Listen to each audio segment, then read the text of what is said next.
ressent à 2 jours de disputer une demi-finale de Coupe de France à domicile?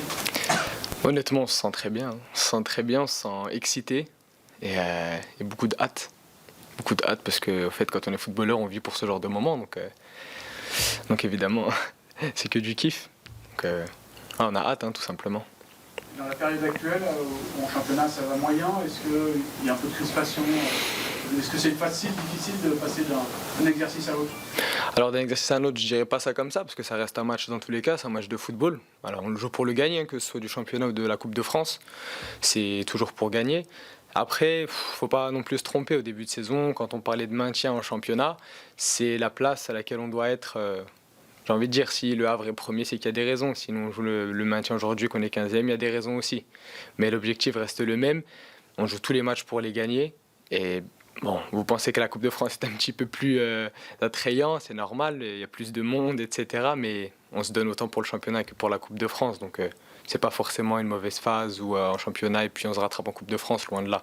C'est les deux objectifs sur les deux tableaux, donc ça se passe comme ça. Est-ce que vous, personnellement, vous avez conscience que vous êtes dans 2 jours de disputer une demi-finale de Coupe de France et être à 90 minutes d'une finale au Stade de France? À 100%. À 100%, je vais parler personnellement, si j'ai pas confiance en moi, qui a confiance en moi? Et c'est pareil pour chaque joueur. Si nous-mêmes, on n'a pas confiance en nous, qui va l'avoir pour nous? Pareil pour le coach, pareil pour le club, et pareil pour les supporters. Donc à 100% confiance. On rêve pas de jouer contre Toulouse une demi-finale, on rêve de gagner contre Toulouse en demi-finale. Quel regard tu portes justement sur cette équipe toulousaine? C'est une équipe qui est en Ligue 2 il n'y a pas si longtemps, et il faut le dire, qui a écrasé la Ligue 2 à un moment. C'est en ça que ça va être compliqué. C'est une équipe qui connaît ce niveau, qui connaît... C'est très différent de la Ligue 1. Il y a quand même de très bons joueurs, une très belle philosophie de jeu, etc. Un match, c'est 90 minutes et on le dit à chaque tour.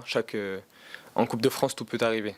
Aujourd'hui, on ne part pas favori, évidemment, mais on a nos cartes à jouer. Et puis, honnêtement, comme je disais tout à l'heure, c'est la confiance qui règne quand même.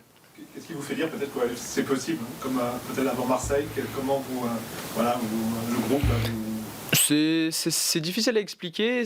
Je dirais pas qu'il y a eu le même sentiment avant Marseille ou Toulouse ou quoi que ce soit. Dans les deux cas, c'est des matchs différents, contre des équipes différentes. Dans les deux cas, c'est unique. Aujourd'hui, on est arrivé loin dans cette compétition, on ne nous attendait pas là, il n'y a pas de problème. Mais par contre, aujourd'hui, on y est.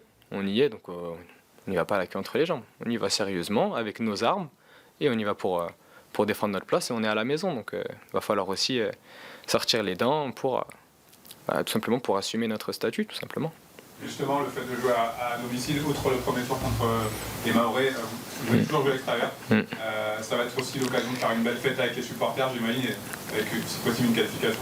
Ouais, évidemment, la fête sera plus belle avec une qualification. Mais c'est vrai qu'on n'avait plus joué du tout à la maison pour la Coupe de France. Et honnêtement, ça va être un plus. Ça va vraiment être un plus. On dit souvent, le public, c'est le 13e homme. Mais là, ça ne va pas être que le 13e homme. Chaque voix va compter, chaque supporter, chaque banderole, chaque couleur va compter. C'est-à-dire que le stade, je ne sais pas, il y a à peu près 13 000 personnes. Il y aura 13 000 plus nous les 11. Donc franchement, c'est que du bonheur de pouvoir jouer devant son public.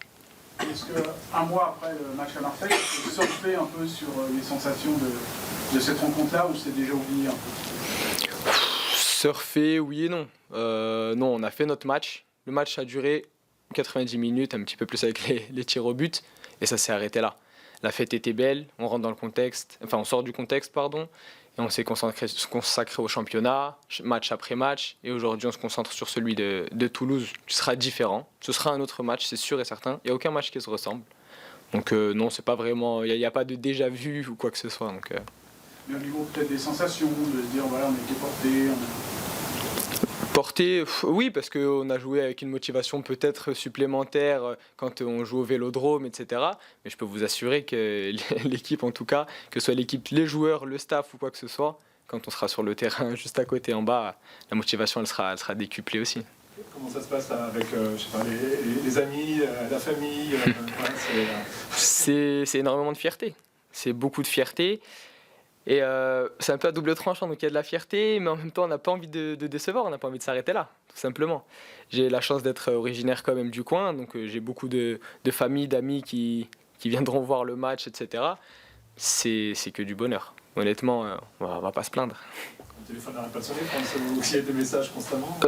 Oui et non, honnêtement, les gens avec qui je suis proche, etc., ils savent que c'est une période quand même très importante et chaque joueur arrive à rentrer un peu dans sa bulle, dans son cocon pour se préparer pour le match. Donc non, honnêtement, ça se gère plutôt facilement. Si on te laisse le choix d'une qualif jeudi, d'aller jouer la finale au Stade de France, de la gagner, de jouer du coup le trophée des champions d'arrière en Thaïlande, Oula, on va loin. la Coupe d'Europe l'an prochain, et à l'inverse, te maintenir. Si tu as le choix entre tout ça, tu optes pour quoi toi? Vous savez bien qu'aujourd'hui, notre gagne-pain, c'est la Ligue 2. Notre gagne-pain, c'est la Ligue 2, c'est le maintien à 200%. C'est le discours de tout le monde. On est obligé parce que on joue pour se maintenir et c'est ça qui nous permet justement d'être à ce niveau de la Coupe de France aussi. C'est ça qui nous permet au bout d'un moment d'avoir un certain salaire aussi. C'est honnêtement le maintien le plus important. Mais ça ne veut pas dire que la Coupe de France est mise de côté. Elle est aussi jouée très sérieusement.